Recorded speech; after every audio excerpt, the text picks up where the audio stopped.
guys, jumpa lagi dengan Mimin Oyen GG. Mari kita lanjutkan cerita Donghua Dewa Xiaoyan Part 22. Ayo langsung saja kita ke alurnya. 3 bola cahaya berada tepat di belakang Xiaoyan. Kecepatan Xiaoyan sama cepatnya dengan 3 bola cahaya itu. Sepertinya dia memberitahu Xiaoyan bahwa warisan hari ini adalah miliknya. Tetapi Xiaoyan memegang pria Taishu, karena pada saat ini, yang terakhir telah benar-benar berhenti bergerak, dan sepertinya dia benar-benar koma. Xiaoyan dengan ringan menyentuh armor dewa palsunya, dan segera memasukkan beberapa pil obat penyembuh ke dalam mulutnya. Tetapi kecepatannya benar-benar tidak berkurang dalam hal ini. Xiaoyan hanya bisa menggesek ke arah sinar cahaya yang mengarah ke lantai 9. 7 atau 8 sosok di belakangnya berubah menjadi cahaya dan berlari mengejar Xiaoyan, terutama 3 bola lampu merah darah yang sangat mencolok di belakang Xiaoyan, yang membuat semua orang cemburu dan mengejarnya. Faktanya, kondisi Xiaoyan sendiri sangat baik. Dalam pertempuran, Xiaoyan terlihat lemah sebelumnya, tetapi itu hanyalah tipuan. Bahkan dia tidak menggunakan kekuatannya sendiri sama sekali. Dia mengandalkan baju besi dewa palsu. Hanya dengan cara ini, dia tidak mengekspos penyamarannya. Beberapa sinar dingin meraung dari belakang. Terbungkus angin kencang, satu orang memegang busur raksasa, menarik tali busur dengan panik dan menembakkan panah ke arah Xiaoyan terus-menerus. Selain itu, ada orang yang sidik jarinya terkondensasi dengan cepat. Seolah-olah mereka berencana untuk membuat formasi untuk menunda Xiaoyan. Topeng langsung terkondensasi di kepala Xiaoyan dan kemudian bersiul ke arahnya. Sama seperti topeng menutupi Xiaoyan, cahaya biru muncul dari tubuh Xiaoyan. Dalam sekejap, pengekangan terselubung runtuh dan runtuh dalam sekejap. Adapun panah bersiul di belakangnya. Xiaoyan mengandalkan kecepatan dan fleksibilitas sayap bela diri yang sangat cepat untuk menghindarinya. Sementara 7 atau 8 orang mengejar, mereka segera menarik perhatian banyak sosok di sekitar mereka. Setelah mendengar suara derap langkah, mereka semua mengangkat kepala dan menatap ke udara. Melihat 3 bola cahaya berwarna darah mengambang di belakang Xiaoyan, dan melihat 7 atau 8 orang berlari kencang di belakangnya, orang-orang ini dengan cepat menembak sesuatu. Mungkinkah orang ini mencuri warisan mereka? Seharusnya benar. Lihatlah 3 bola cahaya berwarna darah, memancarkan energi iblis yang kuat. Itu pasti warisan dari Raja Iblis Dianhe. Orang ini terlalu gila. Jika dia ingin mencuri warisan, bukankah dia mencari kematian? Ayo pergi, ayo ikuti dan lihat. Di lantai 8 yang awalnya sunyi, ada suara derap dan siulan. Dan jumlah pengejar di belakang Xiaoyan yang awalnya 7 atau 8, sekarang telah menembus selusin. Mata mereka semua terkunci pada bola cahaya berwarna darah di belakang Xiaoyan. Sepertinya mereka tidak bisa mendapatkan bola cahaya berwarna darah itu. Semakin banyak pembangkit tenaga listrik bergabung, banyak orang ingin menahan Xiaoyan secara paksa, dan beberapa bahkan muncul di depan Xiaoyan. Mata Xiaoyan sedikit menyipit tanpa menunjukkan belas kasihan, dan dia mengangkat tangannya ketika menghadap orang yang berdiri depannya dengan satu pukulan. Mereka berguling. Mata Xiaoyan dingin. Faktanya, pada saat ini tidak peduli apakah dia berasal dari Taishu atau tidak. Dan dia memiliki 3 warisan. Dia pasti akan menjadi sasaran para pembangkit tenaga abadi. Tetapi Xiaoyan tidak mau menyerahkannya, warisan kepada orang-orang ini. Bagaimanapun, Xiaoyan juga membutuhkan warisan ini. Mungkin ada warisan yang dapat meningkatkan kekuatan Xiaoyan di antara 3 bola cahaya berwarna darah ini. Oleh karena itu, Xiaoyan tidak melepaskan ketiga bola cahaya berwarna darah ini di hadapan orang yang menghalangi dan ingin menjarahnya. Xiaoyan mengambil tembakan tajam dan kasar. Duar! Dengan suara teredam, pukulan Xiaoyan mengandung kekuatan abadi dari avatar Yuanzhen. Dia diblokir oleh pembangkit tenaga listrik langkah keempat. Menghadapi pukulan Xiaoyan, dia juga menembak dengan percaya diri. Saya melihat kepalan tangan saling bertabrakan, dan keduanya saling bersentuhan sesaat. Yang terakhir melesat keluar, dan seluruh lengan meledak. Darah dan daging berterbangan di kehampaan. Dengan satu pukulan akan menjatuhkannya kembali. Kekuatan macam apa yang dimiliki orang ini? Dia benar-benar memukul mundur langkah keempat dengan satu pukulan. Melihat ini, semua orang mendesis dingin. Mereka yang mengejar Xiaoyan kemudian tidak mengerti situasinya. Tetapi setelah hati-hati, melihat penampilan baju besi yang dikenakan Xiaoyan, beberapa orang segera mundur dari tim pengejar. Jelas Taisu masih memiliki cukup banyak ancaman, tetapi 7 atau 8 orang yang mengejar Xiaoyan dari awal tidak menyerah, tetapi terus mengejar Xiaoyan. Bagaimanapun, 3 bola cahaya berwarna darah di belakang Xiaoyan terlalu menyilaukan. Namun mereka masih gagal menahan sosok Xiaoyan, dan segera mereka mendekati sinar menuju lantai 9. 7 atau 8 orang merasa sesak. Jika Xiaoyan memasuki sinar, mereka mungkin tidak akan mengejarnya jika mereka tidak mau bangun. Dan jika mereka mengingat penampilan dan aura mereka, itu pasti akan dibalas oleh mereka. Selain diri mereka sendiri, beberapa pembangkit tenaga abadi ini juga membawa kekuatan yang kuat atau langit berbintang di belakang mereka. Bahkan jika semua orang menjadi dewa, mereka tidak pernah hidup untuk diri mereka sendiri. Tentu saja, ada juga sejumlah kecil orang dengan temperamen ekstrem yang hidup sendiri dan meninggalkan mereka. Semua emosi itu duniawi. Namun, ini selalu lebih mudah diucapkan daripada dilakukan. Tetapi sangat sedikit yang benar-benar dapat melakukannya. Xiaoyan bersiul dengan kecepatan penuh, dan kecepatan sayap dewa bela diri membuat kerumunan di belakangnya tak tertandingi. Meskipun Xiaoyan tidak bisa sepenuhnya menyingkirkan mereka, benar-benar tidak bisa mengejar Xiaoyan saat ini. Serangan dengan jarak beberapa ratus meter terlalu mudah untuk dihindari, dan serangan yang tidak cukup kuat tidak dapat menyebabkan gangguan yang cukup pada Xiaoyan. Kecepatan Xiaoyan masih sangat cepat, dan dalam sekejap mata, dia mendekati sinar cahaya yang mengarah ke lantai 9. Mata Xiaoyan sedikit menyipit, dan dia menghela nafas lega pada saat ini, ketika 7 atau 8 orang di belakangnya memandang Xiaoyan yang akan jatuh ke dalam balok, dan mata mereka juga menunjukkan kekecewaan. Saat ini, tampaknya mereka hanya bisa melihat Xiaoyan pergi ke lantai 9, dan bahkan jika mereka mengikuti dengan cermat, sulit bagi mereka untuk dibagi ke dalam ruangan yang sama di lantai 9. Apalagi setelah berpisah, dia tidak akan bisa mengancam Xiaoyan, dan dia bahkan mungkin membunuhnya. Jadi seseorang sudah melambat perlahan, dan mereka tidak bisa mengejar. Jadi mereka hanya bisa menyerah.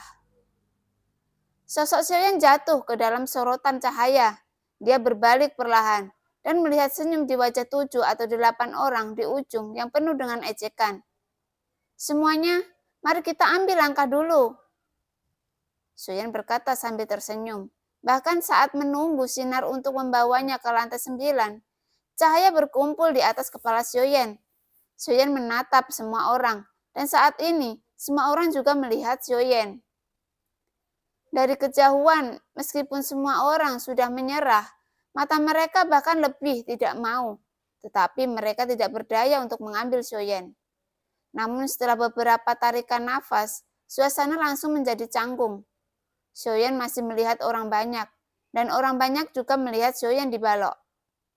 Sinar cahaya tidak mengirimkan Xiaoyan ke lantai 9, dan Xiaoyan tiba-tiba menjadi bingung tentang hal ini.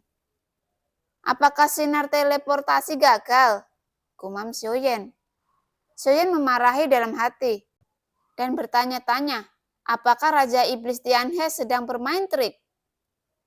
Saudaraku, itu pasti yang mulia Iblis Tianhe yang membantu kita. Orang dari dunia lain ini telah merebut warisan pembangkit tenaga listrik di dunia nyata Xuanyin. Ini tidak masuk akal.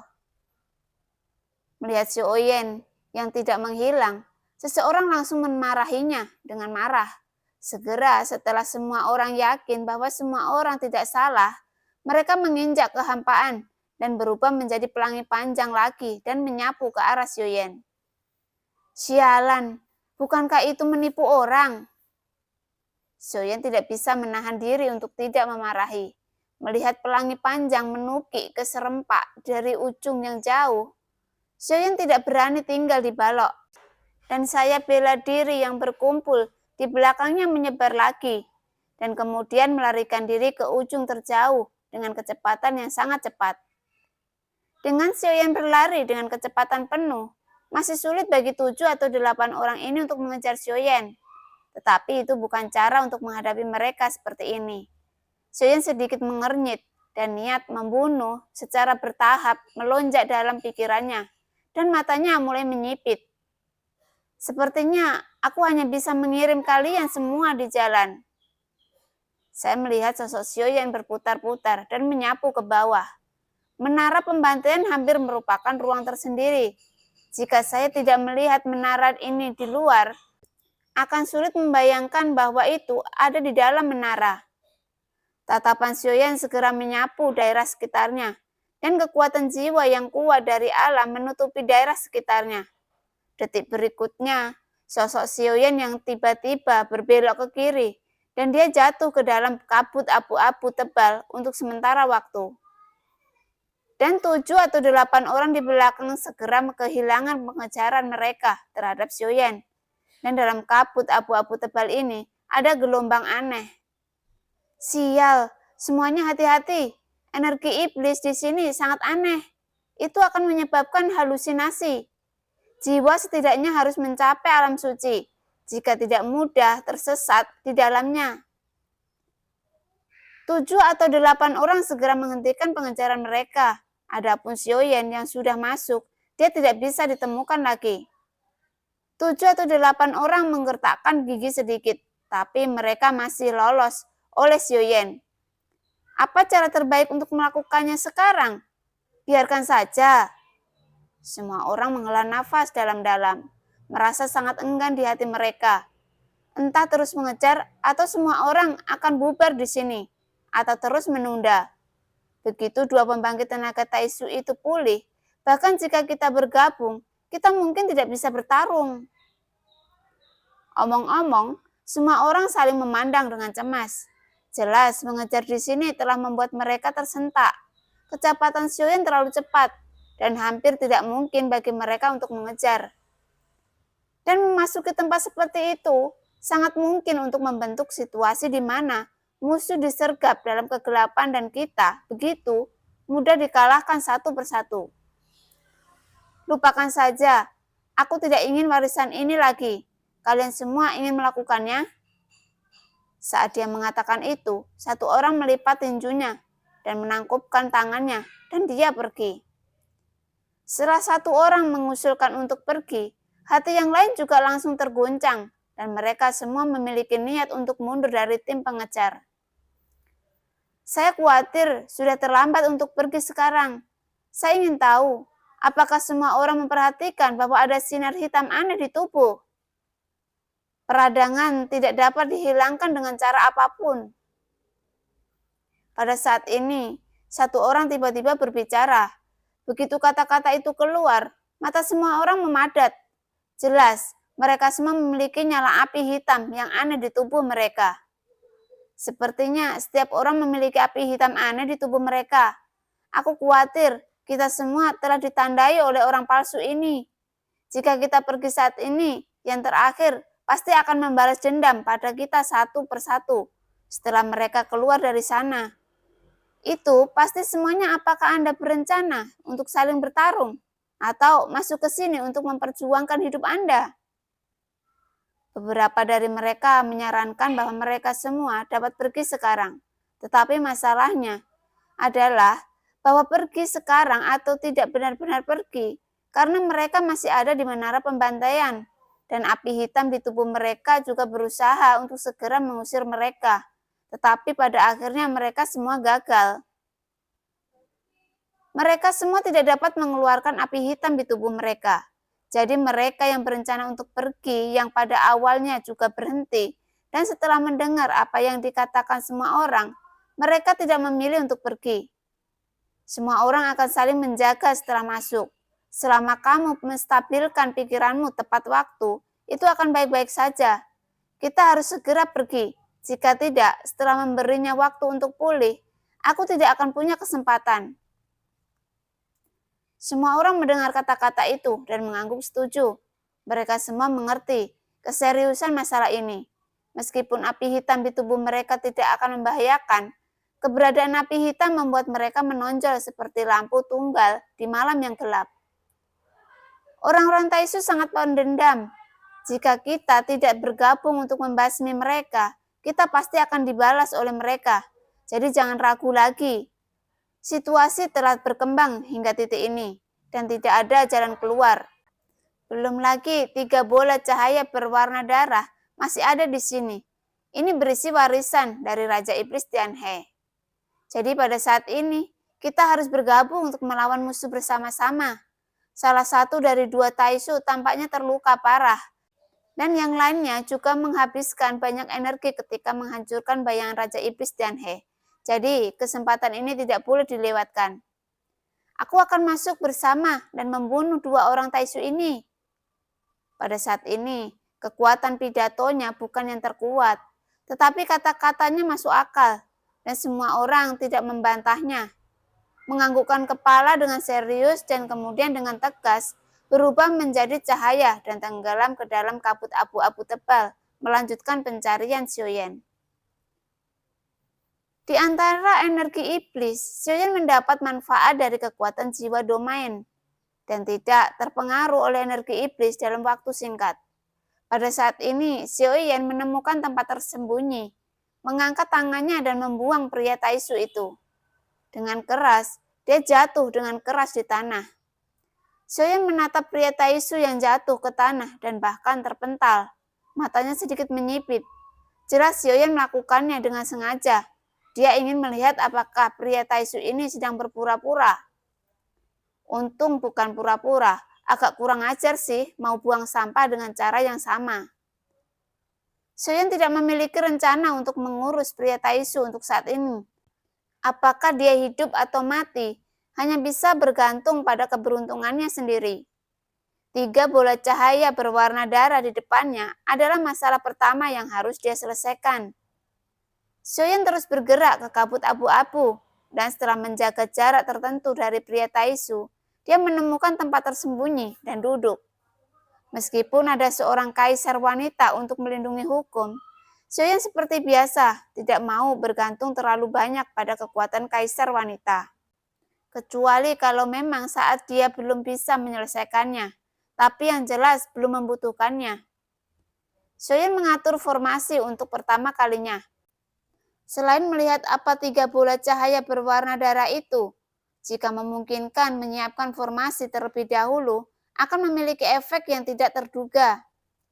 Xiaoyan tidak berhenti setelah dia mengatur formasi 24 gerbang abadi, dan terus mengatur formasi 24 gerbang abadi Dutian.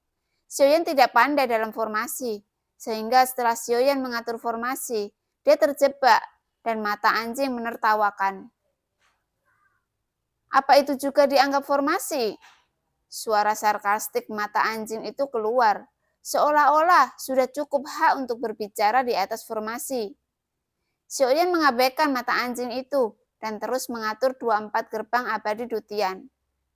Formasi ini yang merupakan salah satu dari sedikit formasi yang diketahui Xiaoyan saat ini. Xiaoyan menatap mata anjing itu dengan serius lalu berkata perlahan, "Apa yang kamu lihat? Ini sudah level penuhku. Jika kamu tidak terbiasa, maka ambil tindakan untuk membuatnya lebih lengkap." Goyan segera menutup mulutnya, bersembunyi di jubah lengan Xiaoyan, dan secara tidak sengaja diperlakukan oleh Xiaoyan sebagai pria yang kuat. Tapi demi ini, Xiaoyan segera menarik keluar mata anjing di jubah lengan bajunya. Orang yang membunuh 1000 pisau, bukankah ini tidak menyenangkan bagiku untuk menemukannya sendiri? Aku bisa membantumu, tapi kapan kamu akan melepaskanku? Goyan menggera marah, tapi Xiaoyan mengabaikannya. Kamu tidak bercanda, kamu tidak bisa membujukku. Mata anjing itu cemas. Xiaoyan melirik mata anjing itu, melihat ke kiri dan kanan, lalu berkata dengan tenang, kamu siapa?